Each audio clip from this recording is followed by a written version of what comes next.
welcome and thank you for coming tonight. We're here to close out our Centennial celebration. It's been a year. It's hard to believe time has gone by so quickly. But what we're here tonight for is to recognize all of you who impacted our Centennial year in one way or the other. I'd like those to start out by asking those to stand who either served on the Centennial Committee, the Centennial Subcommittee, such as the kickoff, the fundraising, or the history subcommittee. If you could stand and be recognized now, all of you who served in some capacity.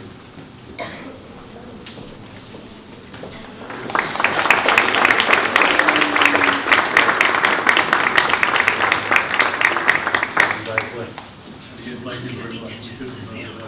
Mr. Hawkins himself here. We started the year kickoff with the dedication of our clock tower and Centennial Plaza, which turned out beautifully. I'm very proud of it. I think all the whole community is. This year's Christmas decorations on that tower and surrounding area were spectacular. We recognize that group about a week after Christmas or close around then. But it was beautiful and we're very proud of that. We're going to have a live feed later on this evening from the clock tower to close out the program, so to speak. Thanks to our Centennial Committee, we've had many events throughout the year. Celebrations. One of the highlights was the 2015 watching the Foley High School Theater Company reenact moments of Foley's history. We open our finale tonight with an encore presentation of their production, From a Settlement to a City, written and produced by our very own talented Janae Dawson, and also with our drama theater instructor, Dee Anderson. Please join me in welcoming Janae, and she'll introduce the group. Janae.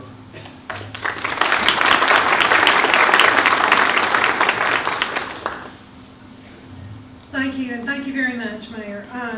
I want to also welcome everyone here, and I also want to say a double thank you to the fundraising committee. That was my committee, for everything that they did. Everybody worked really hard, and I really appreciate it. But, you know, sometimes it's hard to knock on the door and say, would you give me $1,500? So I really appreciate them and all the work that they did, and it was fantastic. And really, it was not the work of a committee who maybe knocked on the doors, but it was the work of everybody in this city who, since time we began in 1905, and you will hear that, committee members, city members, and citizens were willing to do whatever was needed to either build or develop what the citizens needed so we could arrive, you know, where we are today with the quality of life we have today.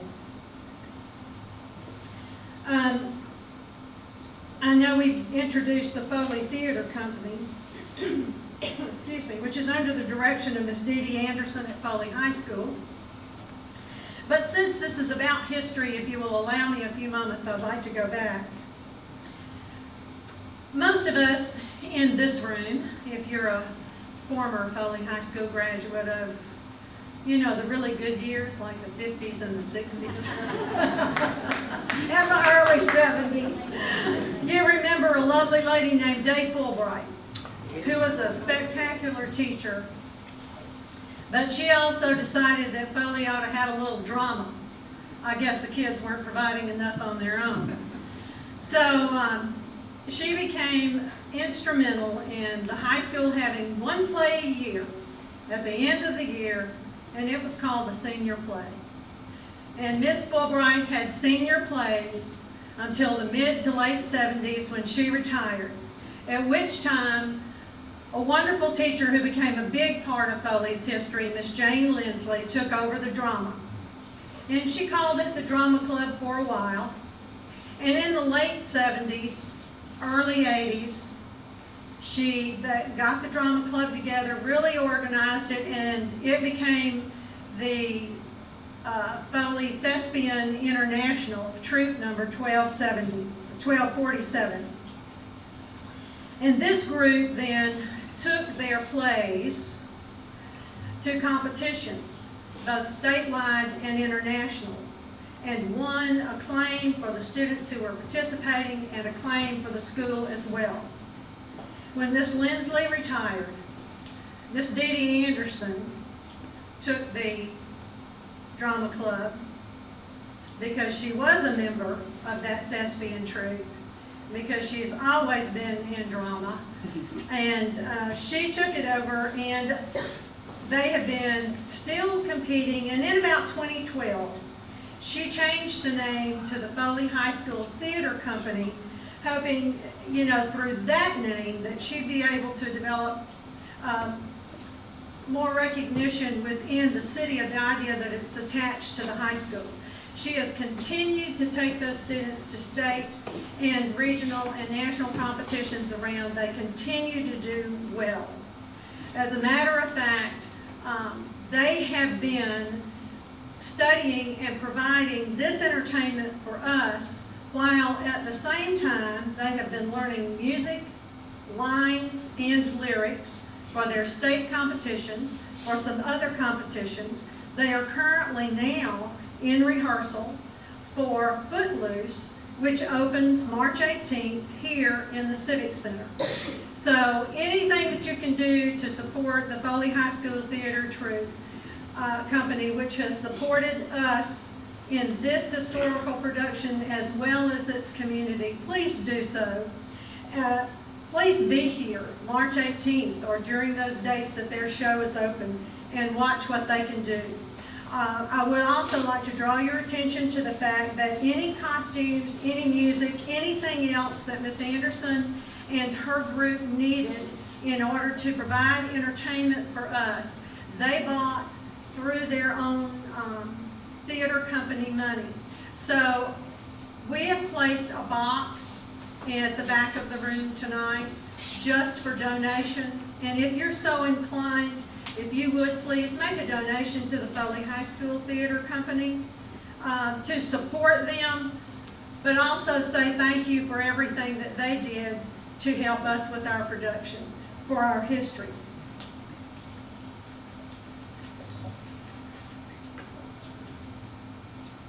At this time, I would like to present to you the Foley High School Theater Company and the name of a little play called From a Settlement to a City, where we will follow J.B. Foley as he takes us through our history while he journals for us our story.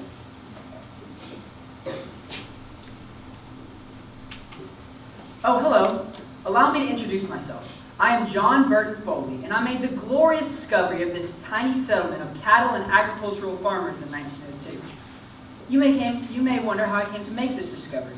Well, I was on my way to the funeral of President William McKinley in 1901 when a railroad attendant informed me of this untouched area of wilderness.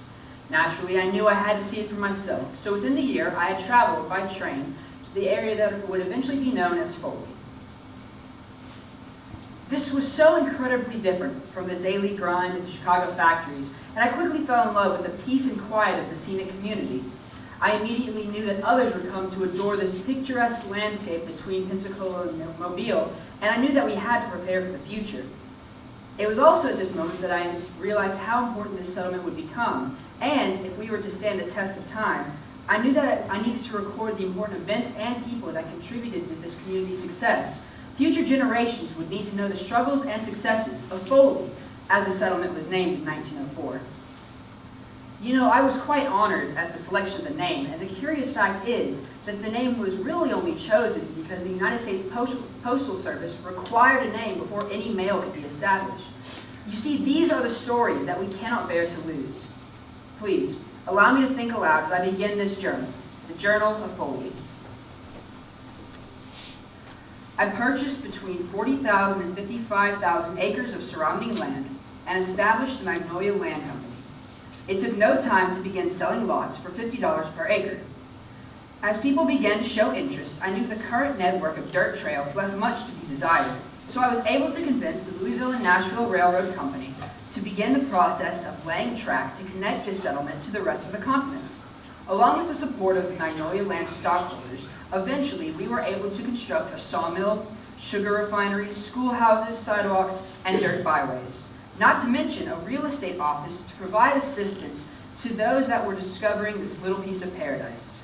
Speaking of new residents, the man who became the first official citizen of Foley was W.H. Monteith. With 5 covered wagons, he moved his family from Iowa and later constructed the first wood frame home. Mr. Monteith opened the first general store as well, selling it to H.J. Conan in 1905. Both of these men and their families contributed greatly in the early years of Foley, along with F.W. Kuhn, G.L. Barnes, H.J. Williamson, Richard Cosins, and M.S. Strasler. The success of any growing community relies on its ability to connect with the communities surrounding it. With the construction of the L&N Railroad Depot, managed by Lamar Irwin, right here in the heart of Foley, it was well on its way. So on May 11, 1905, the Pine Knot Special made its first trip to Bay Minette, carrying cargo and passengers for a $1.10 fare. Additionally, the Baldwin could transport people and products by water. These two additions added consumers to the growing economy.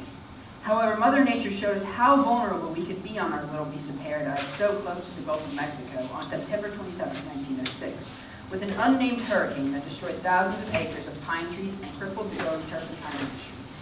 But with the fighting spirit of Foley's residents, we recovered very quickly, and by the end of World War I, our small settlement was becoming a successful little community. With the nutrient-rich soil, it seemed that agriculture was certainly going to be one of Foley's strengths. Agriculture had really boomed by the end of the 40s. We were shipping not just turpentine and pine timber, but many other commodities like potatoes, watermelon, satsuma, sweet potatoes, beans, and even flowers. Yes, some were even growing and shipping tall flowers called gladiolas. Basically, the farmers of Foley were growing anything and everything. Although the climate can be a challenge from year to year, these farmers were tough and would persevere with the help from God. Hello, Mrs. Anderson. Hello, Mr. Foley. This is Maddie. Her husband, Raymond, farms many acres here in Foley. Say, where's old Raymond? He's in the field, but he should be coming along real soon. I'm just finishing up dinner, so we can eat as soon as he arrives. I don't want to keep you from your busy day, but do you have a minute to talk to our guests about your life on the farm? I do have a little time, so I'd be happy to. My husband, as well as many of the farmers here, throws as much as he can to support our family. Anything extra we have, we take to market and sell for other items we need. We don't have a lot, but we have enough, and we're happy. The success of our farm really depends on everyone working together, and we each contribute in any way that we can. So what kind of chores do you do each day? Well, before I had children, I had little to do in the way of household chores. Some days I would simply weed the garden or take care of the animals. Other days I had much more work. After I had children, my responsibilities only grew. I'm up by 4 o'clock each morning preparing breakfast for my family. After that is completed, I take care of the children and the other household chores. My husband,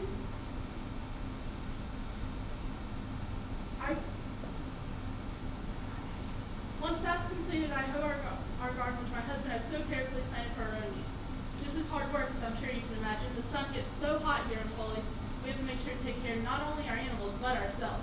Yes, you are right. Oh, I believe I see Raymond coming here right now.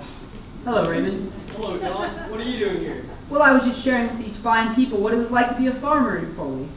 Well, I guess I couldn't imagine doing anything else. I mean, this is the most rewarding thing I could think of. Using the resources given to us by God to help support my family and my community, that's well worth the work. Could you tell us what your typical day is like? Well, nothing but a farmer's life is typical. My day usually begins very early. I'm often already in the fields or working with livestock at 4 in the morning while Matt's preparing me some breakfast. And that's where I spend most of my day. You know, depending on the season, my day can really vary. Working with livestock and take care of the pasture land takes much time all year long. Not to mention fixing the fence, the barn, and repairing those damages from those nasty summer storms sweeping every afternoon. But over the years, I've planted hundreds of crops, from potatoes to wheat to corn. My field is always in use. When you say you work in your field for most of the day, what exactly do you do? Well, John, it honestly depends on the crop. It may involve plowing, sowing, cultivating, harvesting, mowing, and much, much more. And these chores have to be done each and every day. There is no rest, even on Sunday. The cows must be milked. The pigs must be fed, even if everyone in town is sleeping. Well, you can't forget to tell them about the horses. Oh, the horses. Horses? There has to be a story there. We spend so much time on the horses because they're so important to our farm. Each day we make sure our horses stay healthy and strong.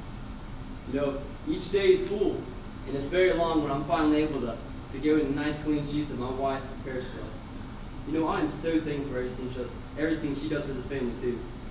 The life as a farmer, it's hard, but satisfying. and I will do anything to keep my family safe and happy. Oh, Raymond, we're so thankful for you. Well, I know that I'm keeping you both from your daily chores, so I'll say my farewell. Nice to see you, John. Come back anytime.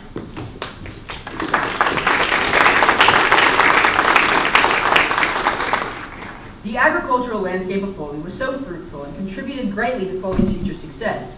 But without a way to get crops out of Foley, there was really no way to ensure a successful future. That's where the Pine Knot Special comes in. Before I get too deep into the discussion of the importance of the railroad to Foley, I have brought with me a couple of special guests today.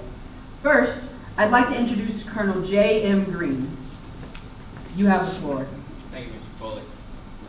When I first came here, and when the L&N Railroad was first created, residents from the Midwest could get from there to Mobile in greater numbers. Then, from Mobile, they could cross the Mobile Bay to the eastern shore of Baldwin County by boat, but they had no easy way to get to the rest of the area, other than by horse and buggy. So, being a land prospector at the time, along with the influx of new residents, I decided to start looking at land, especially in the southern area of Baldwin County. In September of 1901, Colonel Green and I were traveling, by train of course, to the funeral of William McKinley in Washington, D.C. This was our first meeting, and we began discussing the possibilities just waiting for us in Baldwin County. I contacted Foley while he was in Chicago, where he was living at the time, and asked him to visit me on a prospecting tour in the southern region of Baldwin County. I arrived in February of 1902 and stayed a while on a prospecting tour with Mr. J. Fitzgerald.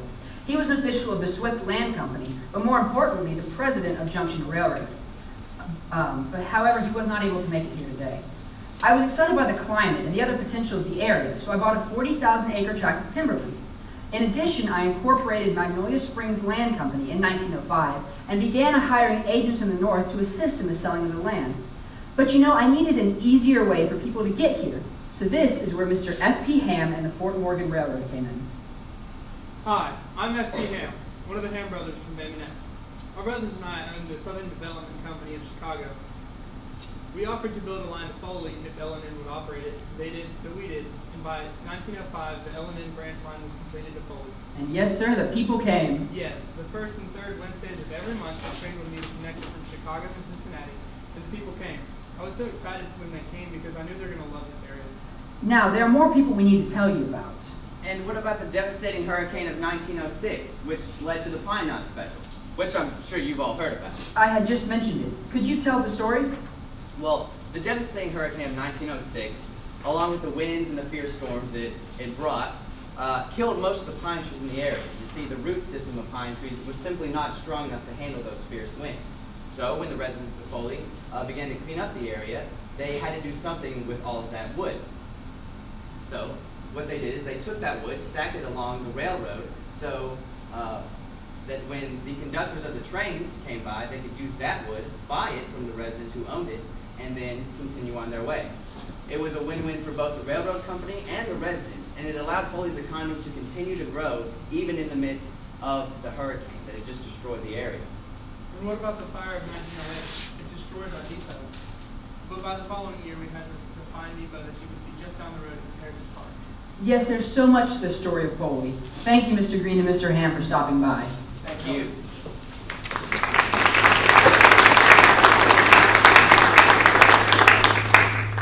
So as wonderful as our little community was, we could not remain untouched by world events.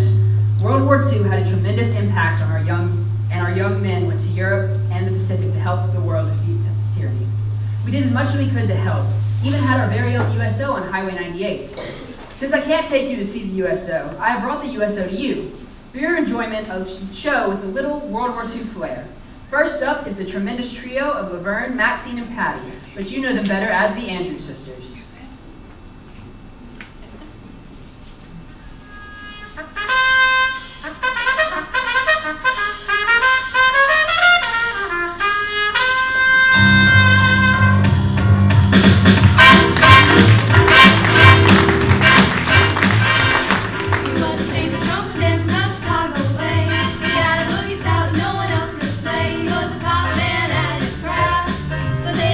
Came up and he was gone with the draft. He's in the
In the Mood.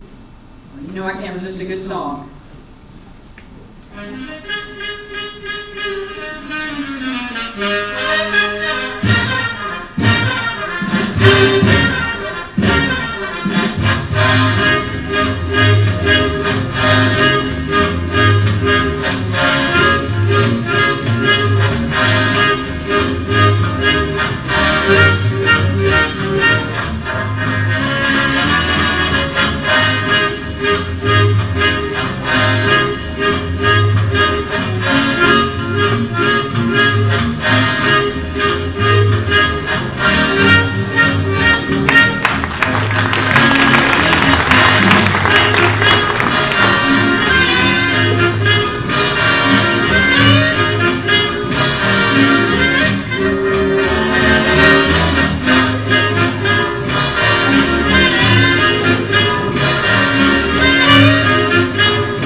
I have the privilege of introducing the two talented singers to perform for you next. Nat King Cole with Straighten Up and Fly Right, and Lena Horne with an old favorite, Stormy Weather.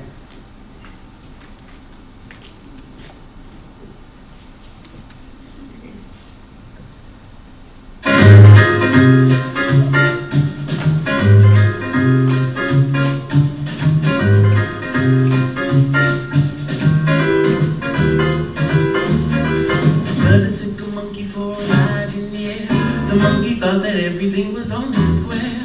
The buzzer tried to throw the monkey off his back, but the monkey grabbed his neck and said, now listen, Jack. Straighten up and fly right. Straighten up and fly right. Straighten up and fly right. Cool down, Papa, don't you blow your top. What's the use in driving? Ain't no use in diving. Straighten up and fly right. Down, Papa, don't you blow your top. The buzzer told the monkey, you are choking me. Release your hold and I will set you free. The monkey looked the buzzard right dead in the eye and said, your story is so touching, but it sounds just like a lie. Straighten up and fly right. Straighten up and stay right. Straighten up and fly right. Cool down, Papa, don't you blow your top.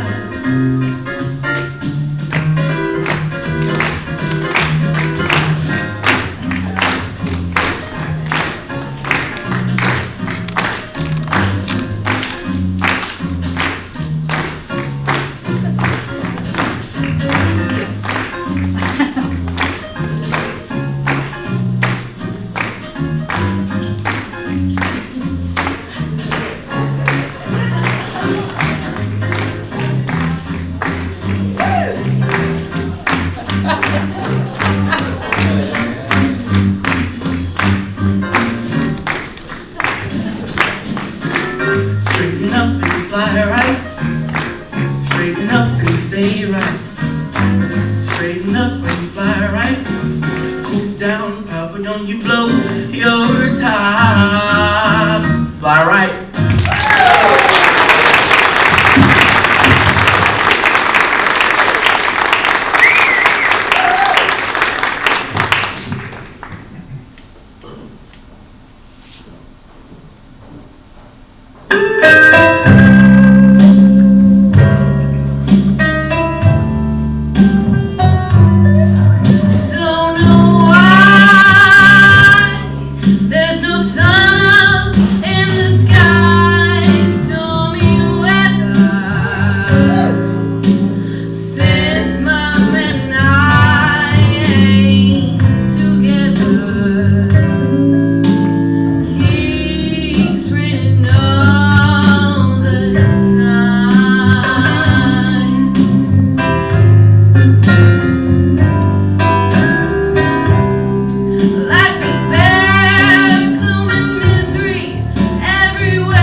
Without a little more dancing. So here are our dancers one more time.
Can we give them one more round of applause?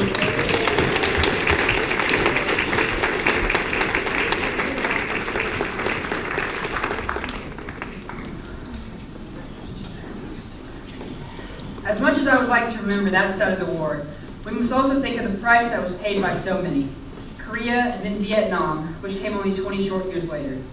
Unfortunately, Foley lost 20 young men during the Vietnam War.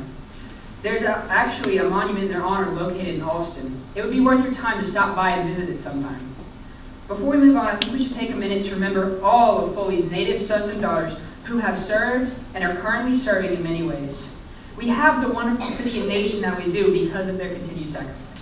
We're going to take a short moment of silence to think of all these people who are currently fighting for our freedoms.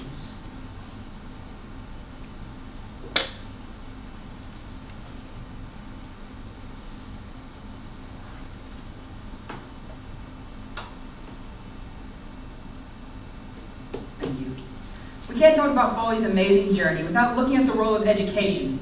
As you may know, a schoolhouse is always an important part of any growing community. So, in 1905, a one-room school was built to take care of our children during the week, and it served as a church on weekends. I have another guest to introduce to you. This is Miss Edna Pietro. She served as our first teacher. Miss Pietro, would you mind sharing with my friends here what it was like to teach Foley in the early 1900s? Certainly. I was lucky to have the opportunity to teach reading, writing, and arithmetic to the beautiful minds and smart children of Foley's founding family. I must say, it was a challenge sometimes. I had a modest salary of $42.65 per month, and that was plenty to live on. And I lived in the homes of the families I served. I was so appreciative for their hospitality. You know, some of these families were so poor that they had dirt floors. But from their generosity and the church, you would think they had enough money to spare. That is one thing I've always loved about Foley. We certainly take care of each other. Yes, sir, we sure do. My one-room school was just the first for the area, and it provided enough of what I needed to do. Prepare the children for the world ahead of them. By the end of this growing time, we had a total of 51 schools and a rural area of 2,000 children. All of the schools were about 5 miles apart. And as Foley continued to grow so quickly, we knew that we needed more room. By 1917, a new school was desperately needed. A 2-story brick building was built. It became known as Long County Agricultural School. Later, this was moved to a 1-story school that was added to as the Foley community grew. And the 2-story brick building remained part of the school until 1969. All of this became Foley High School, home of the Lions, located on Pine Street. Even that became too small, and the high school moved in 1990 to its current location, south of town. Even with our small community, our schools have always provided a home for the students there and a fine education. Like most southern communities, in the 20th century, the children of African American families had to attend separate schools. The families in Aaronville built a school for their children. Aaronville originally went only through the 9th grade, and the students rode a bus to Daphne to the Baldwin County Training School. Aaronville completed its high school part in 1964, and its first graduating class was 1966, only a few years before integration. Mr. James Shute, who was a graduate of Aaronville High School, became a leader in education and a principal of Foley Middle School for many years. Speaking of leaders, many students who have graced the halls of the Foley schools have gone on to become leaders and role models in our community and beyond. Many even become leaders within the school system. Absolutely. People like Brent Walters, Buddy Wallace, Lester Smith, John Cobb, Andy Benton, Sandy Bittenthorpe, Marge Grantham Moore, Arthur Anderson, Tommy Salter, Brenda Pierce, Frank Wenzel, and the current principal of Foley High School, Russ Moore.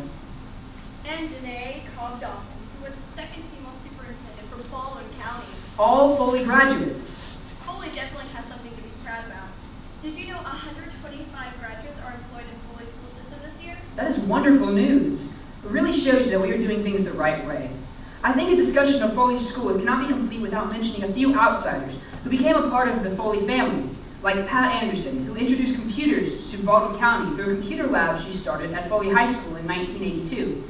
Other important people to note are Warren McGowan, Leslie Smith, Oscar Rich, Dave Fulbright, and of course the legendary Ivan Jones, who led the Foley Lions football boys to state championships in 1961 and 62. All of these people and so many more have made us what we are today. Thank you, Mrs. Pietro, for spending time with us today. It was my pleasure, Mr. Foley. One last thing before you go, Mrs. Pietro. Yes, Mr. Foley. I think we should pay tribute to Foley schools. I'm sure that there are some Foley graduates in the audience. If you are so inclined, please stand and sing the alma mater with us. If you don't know the words or are forgotten, don't worry, we have them printed in your bulletins.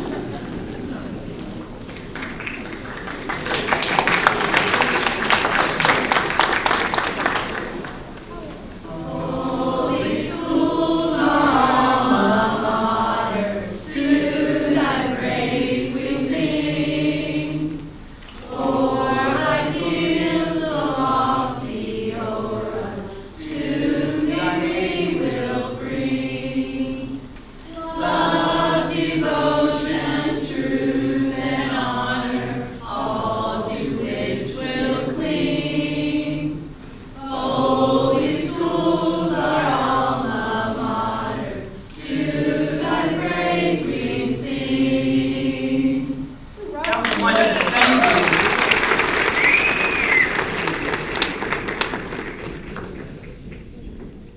population grew, business in the area grew as well. Gus Schultz and Farmers and Merchants Bank, Crosby's drugs, which later became Wright's Drugs, Holmes Hospital, Stacy's Drugstore, Matthews Superette, Gateway Hotel, Gift Horse Restaurant, which started as our USO, the coffee shop, Blue and Gold Restaurant, all of these businesses and many, many more contributed to the successes of our growing community. Once manufacturing entered the scene, big factories like Hale Manufacturing Company, which became Ascend, Vulcan Signs, Safety Coatings, and ROHR brought people into our city.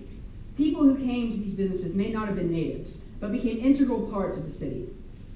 Well, folks, it is here that I must end my journey with you. I've enjoyed sharing these stories, although I wish I had more time. There's so much more that aided in our journey from settlement to city, but that will have to be saved for another day.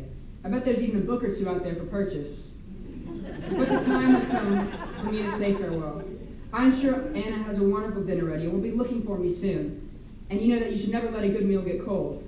It is my hope that another historian will take my place and record the events of Foley for the next 100 years. Good night and good luck.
Thank y'all for what y'all done with this group, and I'm really impressed. This is what Foley's about. This is our future. These are kids that came through Foley and are going through Foley. It's a wonderful, wonderful presentation. Again, thanks to all of you who helped make that possible, by the way. That's why we're here tonight, to thank you and to celebrate again. Suzanne, I need you to come down here for me. She's upstairs. She's hiding.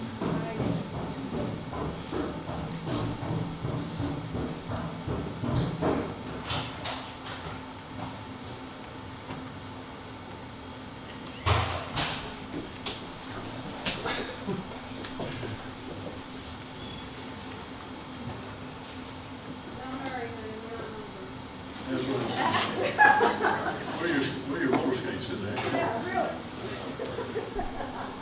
Suzanne would like to thank you. The Centennial Committee would like to thank you with a certificate of appreciation, and there will be a brick dedicated to you at the plaza.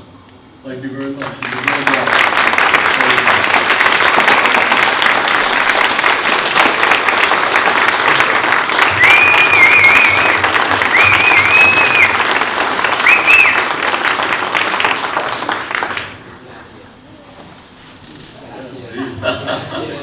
Well, she does a great job of this, but she does a great job every day for the city of Foley. She does a wonderful job for us, and we appreciate that.